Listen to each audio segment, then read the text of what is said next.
Eric Pearl nekada je bio uspješni kiropraktičar u Los Angelesu.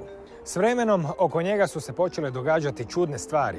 Između ostaloga shvatio da je sposoban i iscjeljivati. Korak po korak sve je manje bio kiropraktičar, a sve više iscijeljitelj. No da je ostalo samo na tome, ne bismo danas bili ovdje. Tijekom godina Eric Pearl je shvatio da svatko može pomoći sebi i drugima. Samo je potrebno ponovno se spojiti.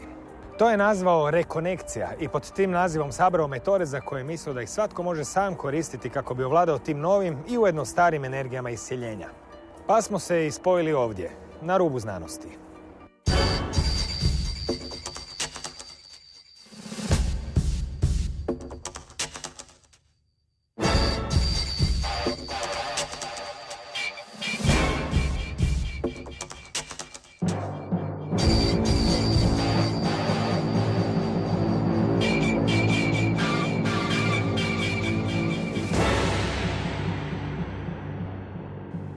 Pozdrav svima.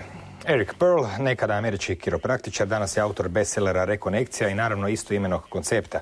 Iscijeljitelj, ali i osoba koja podučava kako da čovjek i sam postane iscijeljitelj. Dobar dan ili dobro večer. Thanks for having me. Što je to rekonekcija? The reconnection appears to be a new level of healing that the researchers feel may very well be here on this planet for our access for the first time. I know that's a rather bold statement, but I did make them explain that to me also. Sa čime se to moramo ponovno spojiti? We're reconnecting to what appears to be a greater fullness of who we are as human beings, who we are as, shall we say, spirit, as we go through this physical human experience. It's as if, as a lot of people explain, that we're here on Earth to rediscover our potential of who we can become when we all become one again with one another and with the universe. It's not just a metaphysical or a spiritual concept. I mean, even science, quantum physics, for example, or physics, for example, has gone from separate and distinct, meaning this is a table and this is a chair, to relativity, this is a chair in relation to a table, to quantum, to consciousness, to truth. And as science is making these discoveries, we as human beings from the inside are making these discoveries. So it's really very interesting how, if we look back in time, there was a period where it appeared as if science and religion were walking in opposite directions. But of course it also appeared as if the Earth was flat. They were walking in seemingly opposite directions, but the Earth was round.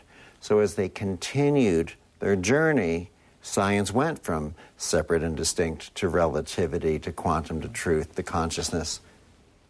And through the religions, people allowed themselves to return to the more spirituality, the higher level of spirituality that inspired the religions, because the truth, the one truth that most religions share, is a concept or a consciousness of love. And as they continue this journey, we're here, fortunately, at this time, where their journey is bringing them back to meet again. But along the journey, they've brought up or brought back gifts of support for one another. So science is giving us insights into spirituality, and spirituality today is bringing us insights back into science. Na praktičnoj razini rekonekcija ima veze sa iscjeljivanjem i ne samo sa iscjeljivanjem, nego i sa sposobnošću buđenja u drugima, sposobnosti da iscijeljuju. Zbog čega vaša knjiga ima podnaslov Iscijelite druge, iscijelite sebe? The reconnection is actually even more. The two components you spoke of, and another, which is our evolution. But reconnective healing showed up in the form of healing. In essence, what really appeared here in August of 1993 was the reconnection, hence the title of the book. One small portion of the reconnection are these phenomenal healings. these healings that seem to take place fairly instantaneously and almost always seem to last for that person's lifetime. And it showed up in the way of when I was working as a chiropractic doctor, my patients beginning to have dramatic healings. The next level it showed up was that others could learn how to facilitate healings for other people. Also, this appeared at a time where everyone's consciousness was very self-centered, me-based. I, me, and how do I do self-healing?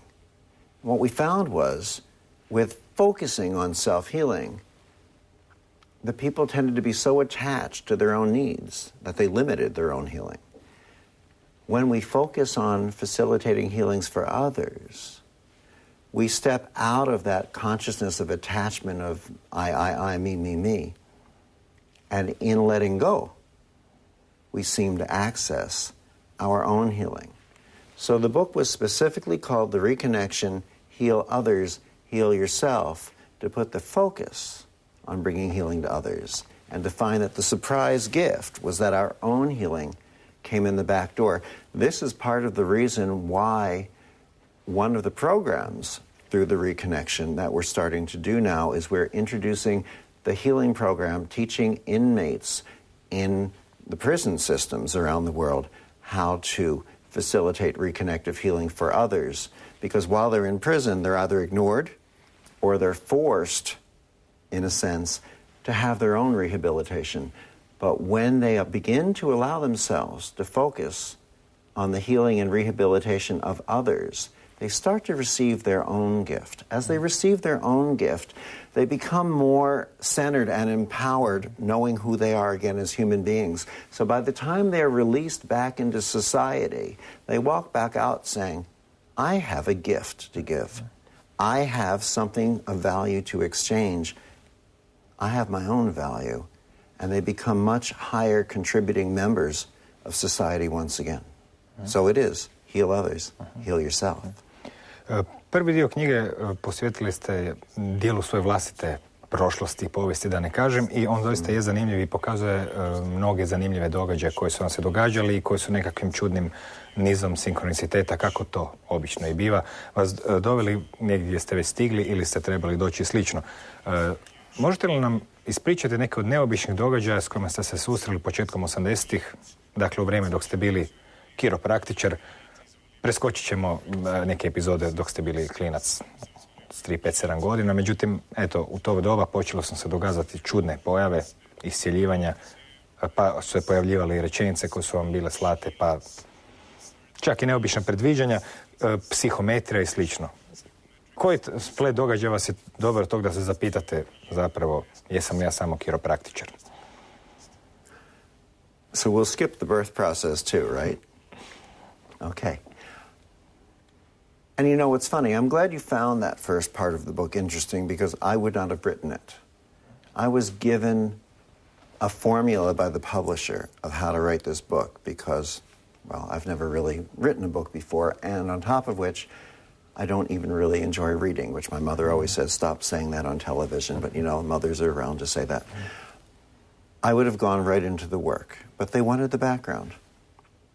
I don't know how interesting my background was, so I worked hard to pull things out.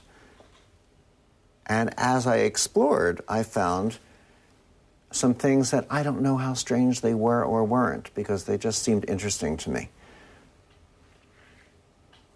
We'll skip over strange, interesting things like you talked about, like when I was a child and I found that I was able to hold broken watches and they worked again, while other people were wearing good watches and breaking them. I was doing the opposite.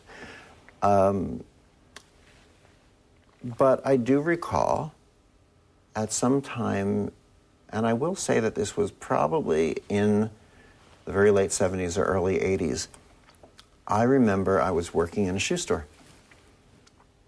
just to make money while I was going through school. And someone came into the store, a couple of people, and they said there's going to be an earthquake on Wednesday. And I said, how would you know that? And they said, well, we work at the seismology lab in Los Angeles.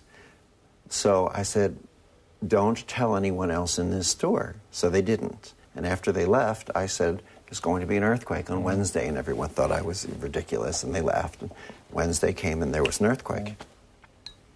I happened to notice what the sky looked like that day. I just noticed what the sky looked like. It was a intensely interesting blue with beautiful, clear white clouds. Odd thing was that later that week or the next week, the sky looked just like that again, so I thought I'd take a chance. And I told my friends there's going to be an earthquake. And they left, and there was an earthquake on that day. Well, that started to happen fairly regularly for the next maybe 2.5, 3 years. Some of my friends were upset by it. They said, don't talk about earthquakes. It frightened them.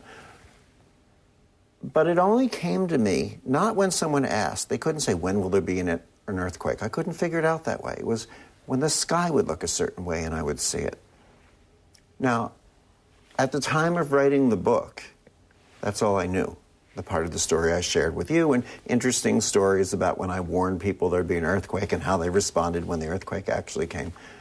But now that I've learned a little more, read a little more, one of my friends who's been a guest on your show a couple of times, Lynn McTaggart, in her first book that was called The Field, it's an incredible book, she explains more clearly the consciousness of this field that we exist in, which today is called zero-point field. It used to be called the etheric field, which I refer to as the field that refused to die, because scientists just hated the fact that adults who seemed otherwise intelligent were believing in an invisible field. So science disproved the etheric field twice, once in the late 1800s, once in the early 1900s. Today it's come back and they call it the etheric field. We're not just in this field, we are this field. You and I are blips of information in this field. The communication that's coming across the television has to do with accessing certain aspects of this field. It's a field of awareness, vibration, frequency, light, information. When one child is on a school bus and stares at a friend who's asleep until that friend wakes up, they're accessing the field. When you think of a friend you haven't thought of in 15 years and 15 minutes, later the phone rings, you're in that field. People who are geniuses, people who are psychics, people who are healers. All they're doing is accessing and listening to the field, a little more here, not second-guessing the information that comes in. This is our challenge, to learn to transcend judgment and the ego that tells us to remain in judgment, to listen to the information as it flows through, not necessarily even consciously, and then to step beyond knowledge of education and collecting knowledge of education and collecting facts, but to step into a state beyond that of knowingness, accepting the information, not second-guessing it. And this is how we become what appears to others to be psychics or geniuses or healers. Really, it's just us becoming, as we talked about earlier, more fully who and what we are as spirit, having our human experience. U razgovoru sa nekim pacijentima naravno počeli su se događati stvari koje nadilaze kiropraktiku, kao što ste ih opisali. Mogu ukratko reći da su se počeli micati neki dijelovi tijela, pa su ljudi se čak iscjeljivali na načine na koje to nije bilo očekivano. Međutim, zanimljivo je da su također kroz nekih od njih progovarali neki glasovi. I tu se skupilo nekih 5-6 rečenica kojima ste razbijali glavu neko vrijeme. Meni je konkretno najzanimljivija bila ona koja je govorila da svojim djelovanjem povezujete strune. Pa jesu li to ove strune ili one strune, DNK ili neke druge.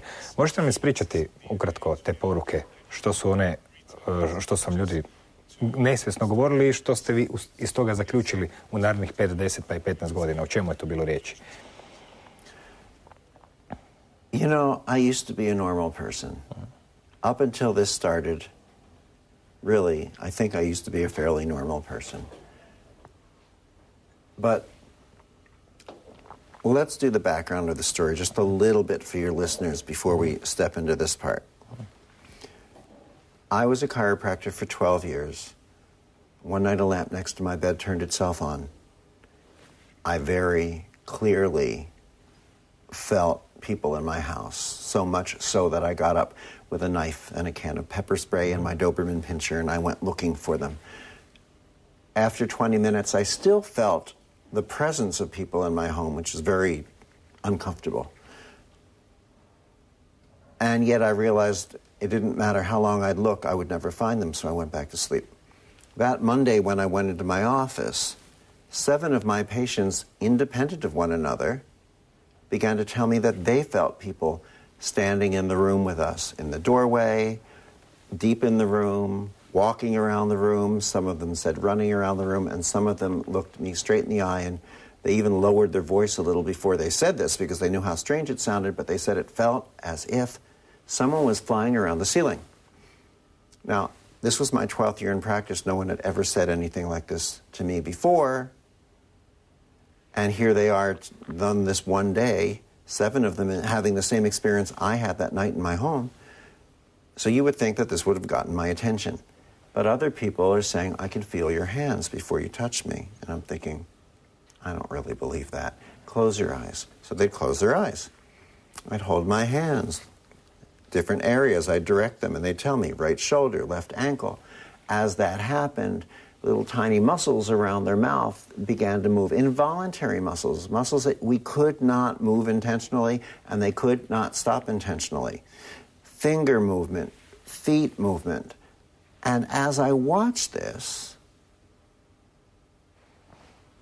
as I pulled my hands further away, it became stronger.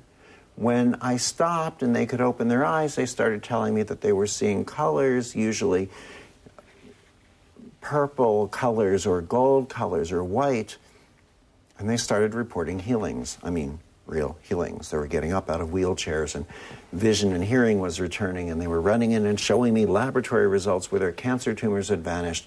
Children with epilepsy or cerebral palsy were walking and speaking normally and running and playing and not having seizures any longer. So their parents and their doctors were calling me up and saying, what did you do? And I said, I didn't do anything, and don't tell anybody. Well, that went over about as big government saying, just say no to drugs, you know, so everyone started coming in saying, I'll have what she had. And the next thing we know, people started asking me to teach this. And I said, teach it. You got to be crazy. There's no instruction manual that anyone gave me. I'm standing there waving my hands in the air looking a little foolish. Why don't you go outside and wave your hands in the air and look foolish and tell me what happens? But more and more of my patients would call me after their sessions in my office and say that when they got home, they pulled up in front of their home, and before they reached for the button to open their garage door, the garage door opened. And when they went into their house, their lamp or television opened up or turned on. They felt sensations in their hands. They would hold their hands but near someone in their family. The uncle was able to walk again after the stroke, or the mother regained the use of an arm or a leg.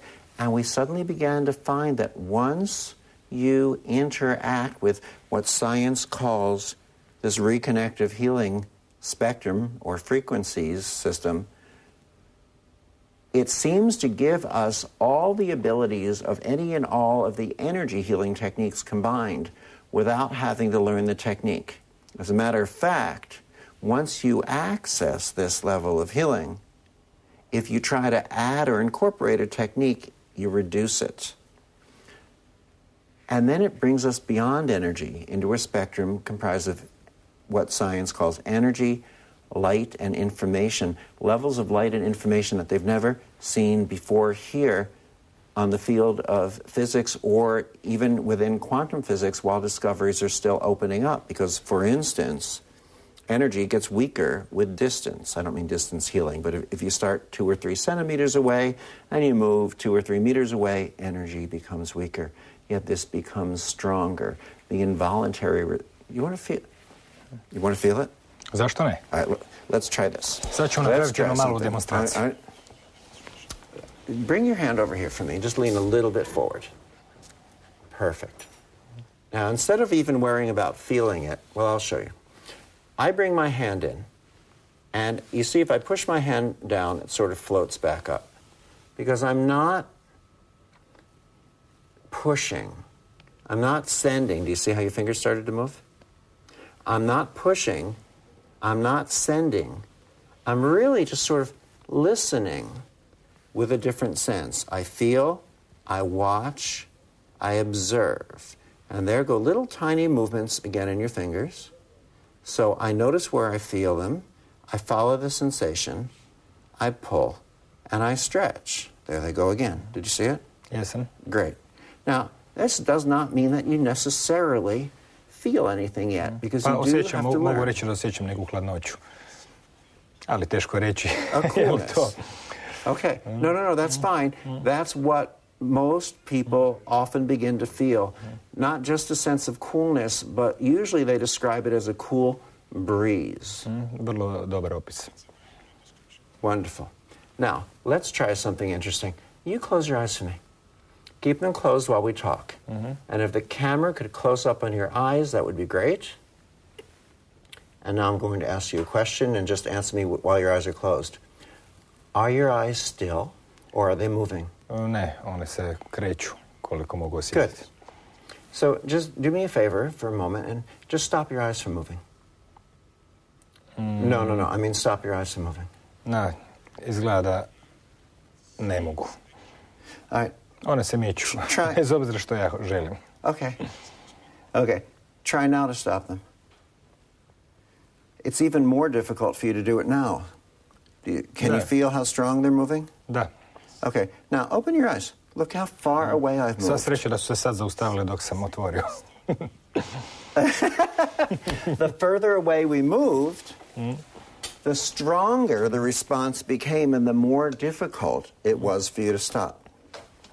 This is part of what began to get the interest of international scientists around the world, because, some random researchers may have decided to study Reiki or Qigong or energy healing techniques, but most of science didn't want anything to do with it because it was too subtle. Most patients would report that they felt calm or relaxed or a little more loving, but that was the extent of it. With reconnective healing, consistently in controlled, randomized, double-blind studies, they show precise physical responses, just as you demonstrated here. The healings that tend to happen often happen after only one session. And most of the time, as I said, the healings seem to last for the person's lifetime. So they don't need to come in and have session after session after session. When the website is the same name as the Reconnection to make it easy for people to find. It's thereconnection.com in English. There are buttons where you can translate it into various languages. I believe that it's already in the Croatian language. If not, there is a Croatian website for it. So you can find a practitioner in your area. When you are looking for a practitioner, people say, how do I know if someone's good? Anyone can learn to access this. There's just one thing to look for. Google that person up and make sure that they're not still also in energy healing techniques. Because part of the gift of being able to access this comes from transcending technique. And if they're still stuck doing, XYZ techniques or zipping up their fields or spraying themselves off with alcohol or doing any of today's energy healing techniques, they won't bring it through as fully. But when we played, all you and I did was play. No expectation to feel. This is part of the gift, coming back into who we are as human beings. When these healings first started happening, my patients were coming in to see a chiropractor, and I thought I was one. You couldn't better double-blind a test than that. It has nothing to do with faith, hope, and belief. It has to do with allowing us to just return to who and what we are. Kada pričamo o subjektivnim iskustvima, njih ljudi dijele, savjetuju jedni drugima i slično. Međutim, kada pričamo o znanosti, ona naravno traži neku mjerljivost, neku ponovljivost i malo je mjesta, kao što ste rekli, na svijetu koje se bave zapravo testiranjem energetske medicine. Jedno takvo jest na sveučilištu u Arizoni dr. Gary Schwartz, kojeg znamo da je taknuo mnoga područja od pamćenja transplantiranih organa pa nadalje. Naravno, u laboratoriju za ljudske energetske resurse, kojeg je on direktor, on se okušavao takvim mnogobrojnim pokusima, reiki, štakorima i slično. Vi ste se isto tamo našli, na kraju on je napisao predgovor u vašoj knjizi. Možete li opisati neke eksperimente koji bi bili, dakle, ono što zovemo objektivni dokaz da se takve stvari događaju, pogotovo zato jer je dr. Gary Schwartz rekao da nisu tamo da toliko da testiraju ili osporavaju, nego da daju priliku nekoj pojavi da se pokaže. Pa na koje načine se moglo ili se pokazalo u nekakvim eksperimentalnim uvjetima da se dolaze do raznih iscjeljenja i senzacija? Dr. Schwartz has a very stellar background, many degrees.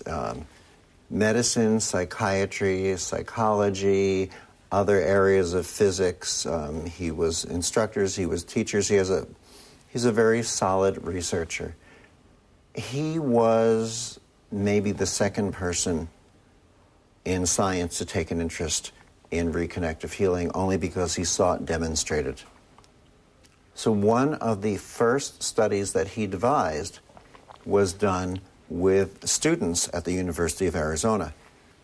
He brought them in, and it was, again, a controlled, randomized, double-blind study of the highest level. Reconnective healing studies, by the way, exist around the world, and they are in peer-reviewed research journals. So if anyone says there's no research on this work, you can let them know that you're terribly sorry that they're not up to date on today's science, because it's here.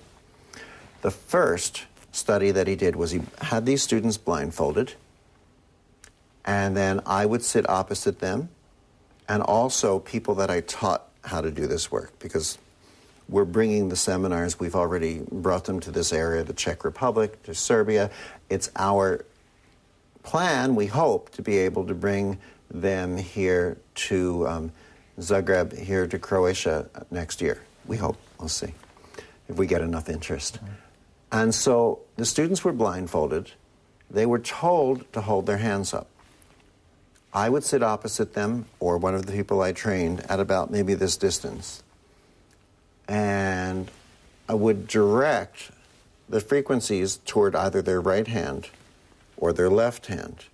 Behind me, I would see a researcher in a booth who would hold up the card, right hand, left hand, person A, person B. So none of them knew who was being selected or which hand. And then the timer would begin, and they would have 60 seconds to say person B, left hand, or person C, right hand. On day one, the students were able to do this with an accuracy level of somewhere in the 60 percentiles, 60, 63, 64.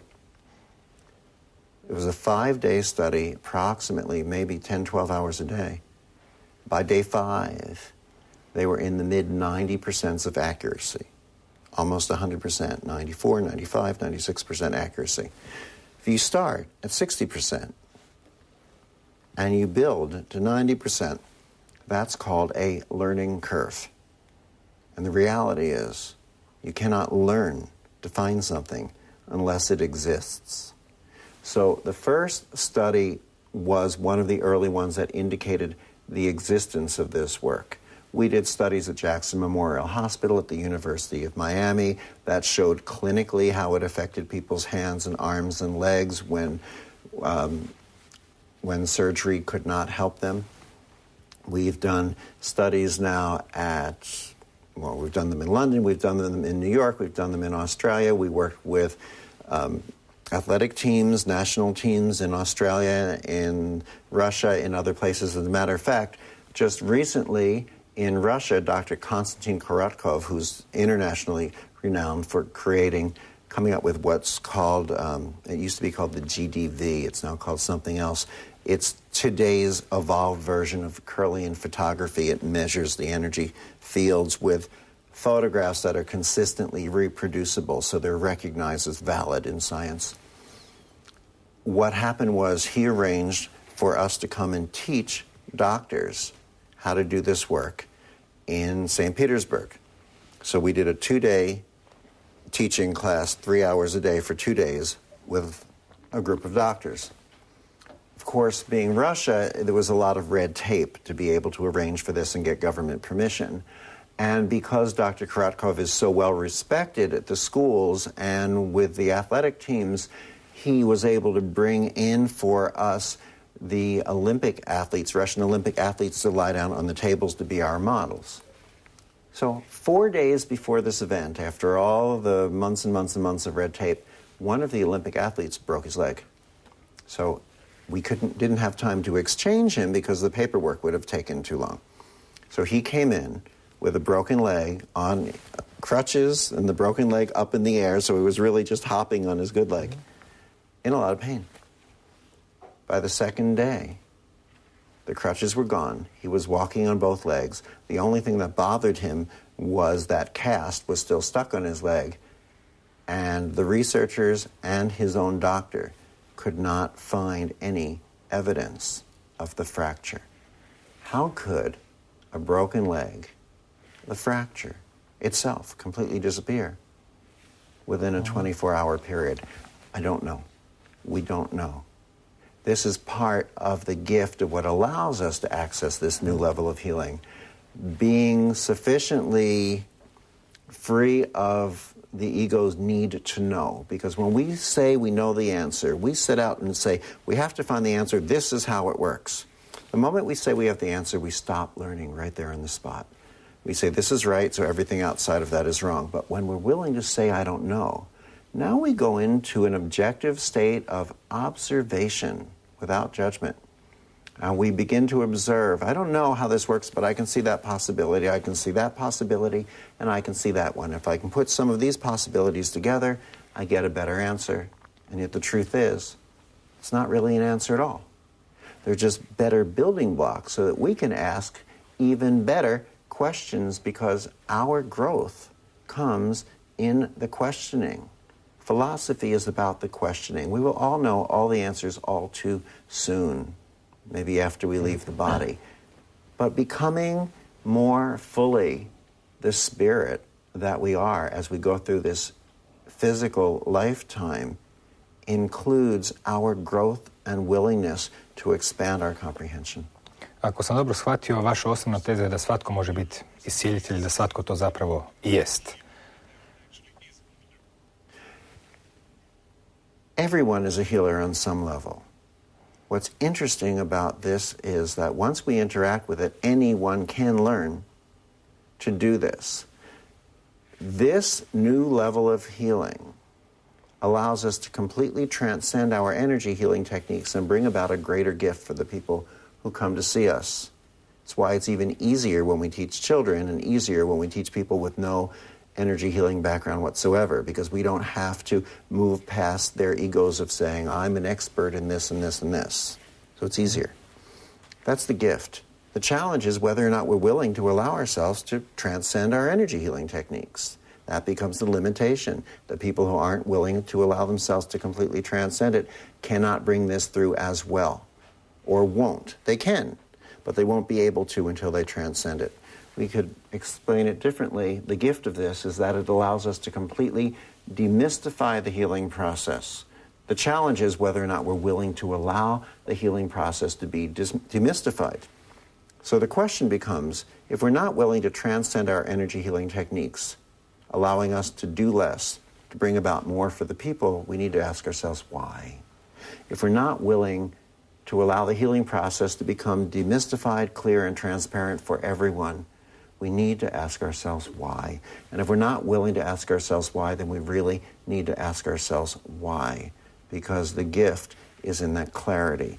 When we're here, hopefully next year, or in any of the seminars we do around the world, the way we teach it is simple and clear. Even though I don't know the answers, and yet we teach it. Even though you can't teach healing, we can teach a way to access this. So usually what happens is, we'll give a seminar on a Friday night, a Saturday, and a Sunday. Friday night is simple. It's usually a 3-hour presentation. We talk about the theory, the history, the science. We bring up volunteers from the audience to do live demonstrations of the healings, and we give everyone an opportunity to experience this in their own hands. We did this in Belgrade to a presentation of about 350 doctors just the other year, and we hopefully will be doing it again and maybe something similar here. But Saturday and Sunday is a working seminar. So I'll tell you right now, don't come. If you think we're all going to sit around, hold hands, om, and sing Kumbaya, my Lord, because it won't happen. This really is my personality. I don't get prettier. It's a serious working seminar. There's a stage in the center of the room. There's chairs on one side, massage tables on the other, one massage table for every 2 or 4 people. We demonstrate a level of the work, then we go to the massage tables. Then maybe one person is lying down, and let's say you're in the seminar, you're standing up. So I'll walk over to you, I'll take your hand, and I'll show you how to begin to find a certain sensation in your hand. And suddenly you'll start to see that person's fingers move up and down. And then I'll glide you over here, and I'll say, now tell me when you get another sensation. And you might say, I'm not sure if I feel anything. I'll say, well, move up, move down, start to feel here. You'll go, there it is. And then you'll start to see their fingers or their feet move another way, or their eyes. And as you do this a couple of times, you begin to recognize your role in this. It becomes clear. You don't need to study it for 3 years or 15 years or even 3 months.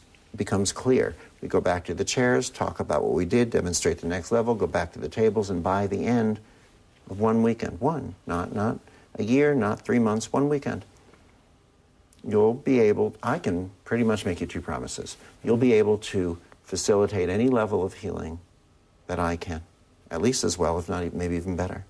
And you'll be able to facilitate any level of healing that any human being on this planet can access, whether they moved to Brazil and worked in a church and changed their last name to of God, or whether they claim to be raised by monks in a cave at a mountaintop in Tibet. It makes no difference what the story is.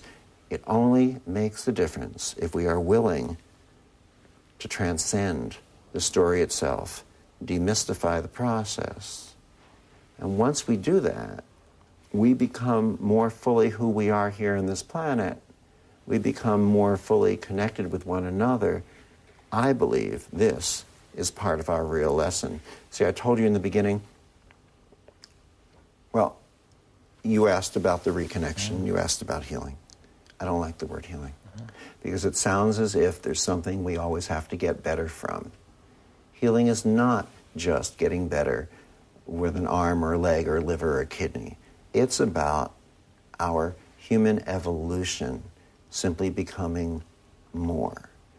Now, I could either stop talking here, which I'm sure you'd love, or I could answer the question that I recognize now I forgot, which was, you wanted to know about those phrases? You want me to talk about Nema that? veze. Davno smo skovali naziv kvantni intervju. Postavi se jedno pitanje, dobije se neki drugi odgovor. A što, život ide dalje. Ono što je zapravo dobro za razmisliti je sljedeće. Spominjete problem s nekim izrazima, sa riječima, poput energetska medicina, duhovna medicina, s obzirom da one sve podrazumijevaju nekakvu tok energije koju neko daje, šalje i slično. Međutim, ovdje se radi o informaciji i odlična je usporedba da se zapravo informacija jednako dobro može prenijeti i šaputanjem, kao i vikanjem, dakle, bez obzira na odnos, na unos energije koji se daje. Međutim, koja su se pokazala primjerice, barem u našem shvaćanju stvari, nekakva, da li postoje ograničenja rekonekcije? Naime, na ovom svijetu postoji jako puno ljudi koji imaju zdravstvene probleme. Mnogi od njih traže načine da si pomognu, neki ih nađu na jednoj strani, neki ih nađu na drugoj, neki na trećoj i naravno, mnogi od njih nikad ne prestaju tražiti i naravno pokazalo se da su sustavi toliko složeni da često puta iz nekog razloga nešto što vredi za 9 ljudi ne vredi za 10, zato jer jednostavno je teško ući u trag pravom uzroku ili nekoj kočnici ili slično. U kojoj mjeri i do kojih raspona su se ljudi koji su recimo do sada pokušali i uspjeli raditi rekonekcijom, dakle, rješavali bolesti, pomagali i slično. Da ne pričamo sad o postocima, nego o jednom, kako bi se reklo, koliko je doista moguće da svi mogu iscjeljivati sve.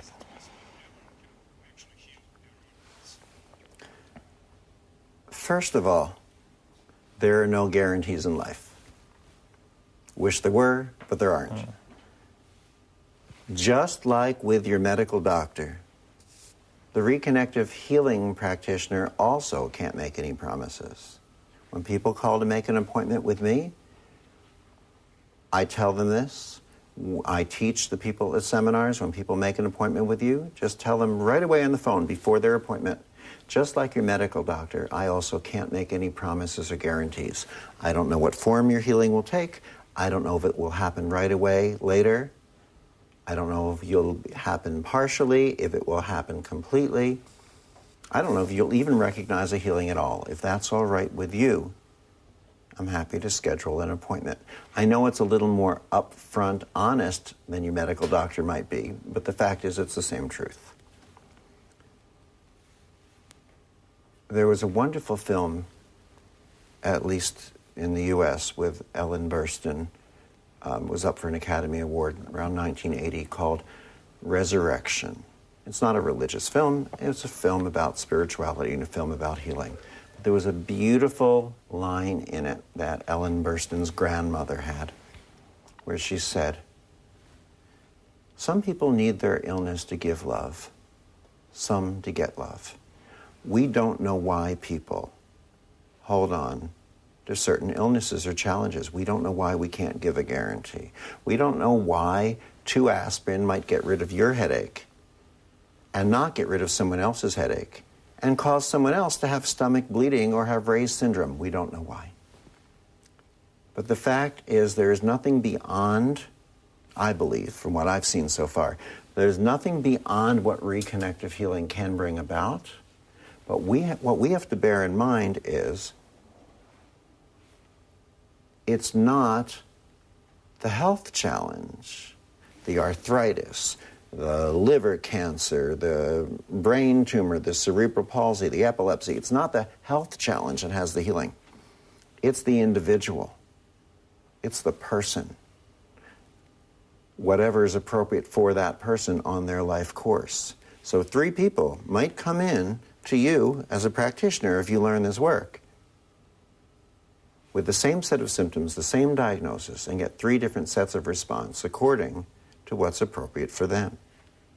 And yet, once you see the highly significant number of healings that do take place that seem outside of the belief system or the spectrum of many other forms of health care today, including energy healing, then you start to recognize there's a purpose.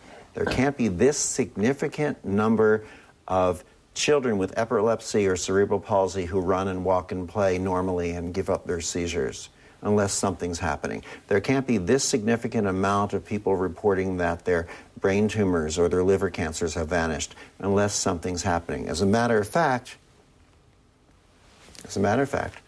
I will offer you an invitation and a challenge, depending on how seminars here, to Croatia, or if you want to come somewhere sooner. You attend as my guest, but you attend so the people maybe don't recognize you or your name if you do it in another country. If you can't, people know you, they know you. But if you can attend anonymously, do so. And you watch what healings happen. You watch what changes go on in people. You watch the people who were dragged there by a husband or wife who didn't want to come, who suddenly recognize that something that they totally did not expect is occurring. And then you come back, because your audience obviously trusts you as an authority. And you say, I went, it was crazy, nothing happened, or I went, and there's something distinctly new on this planet. And you decide. Vidjet ćemo šta će budućnost donijeti. Osim što se u knjizi bavite rekonekcijom, ima tu puno zanimljivih izleta u razna područja koja nekog čitatelja koji i nije zainteresiran samo iscjeljivanje mogu privući ili mu dati inspiraciju. Konkretno, meni je bio zanimljiv detalj u kome se bavite ritualima, odnosno njihovom nepotrebnošću, odnosno u konačnici ekstrapolacijom da su zapravo rituali nekakav izraz straha. Možete nam to malo bolje objasniti? Let me explain it in a simple, basic story that happened to me, because this story seems to make it the most clear. Some people don't like the story, but it's probably because it makes it so clear. And I even have people say to me, please don't tell this story because it sounds like you're making fun of techniques. And I say, I tried to take the parts of this story out that people don't like, but then it changed the truth of the story. So I finally decided that God, love, or universe, whatever word you're happiest with, had this story happen to me because it knew that I had a big mouth and I would share it with the world. And so I'm going to live up to my part of the bargain and share it.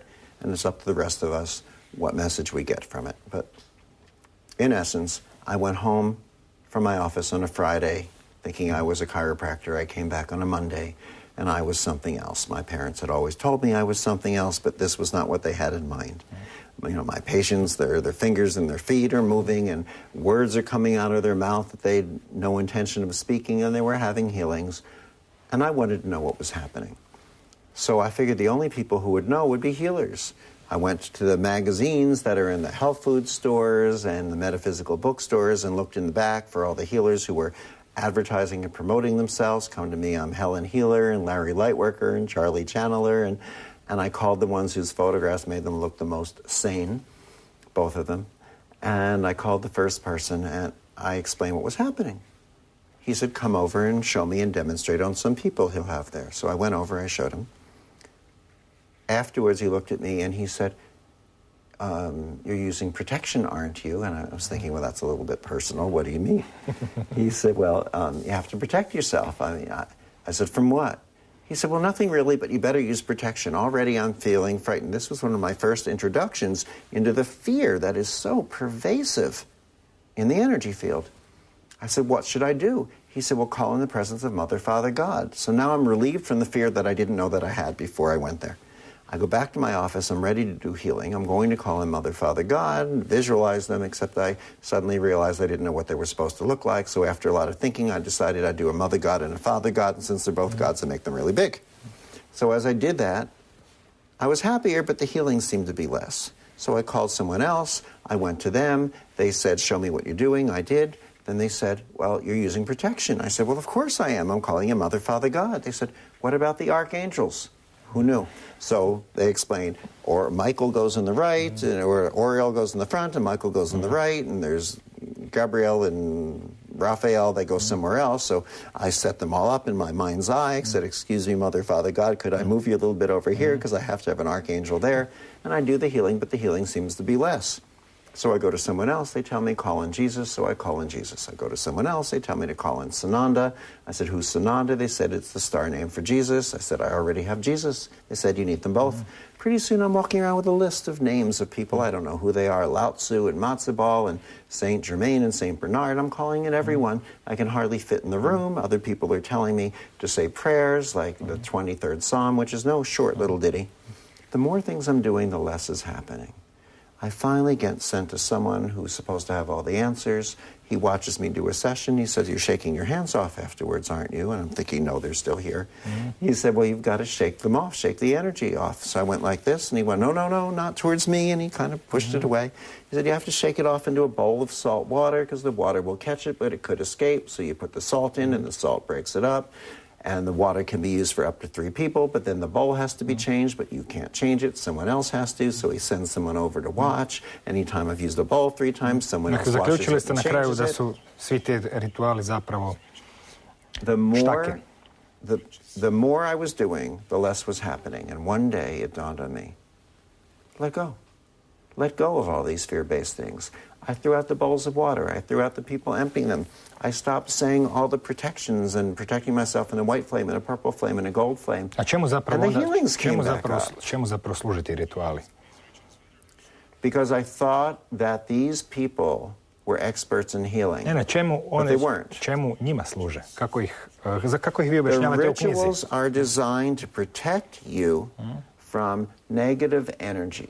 Even today, the energy techniques, some of them are saying, zip up your system to protect you from negative energy coming in. One of them is so ridiculous, it says it will also protect you from gaining weight.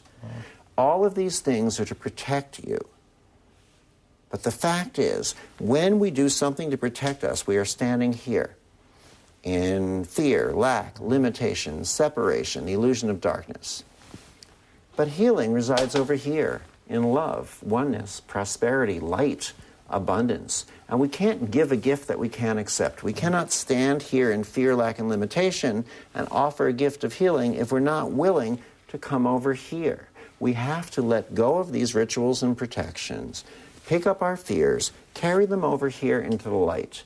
Find one thing we're afraid to do each day and do it. If you're wearing too much black and you want to do a healing session, don't put on your healing colors, dress in all black, don't cheat, don't put on purple underwear. The worst thing that could happen is you'll die.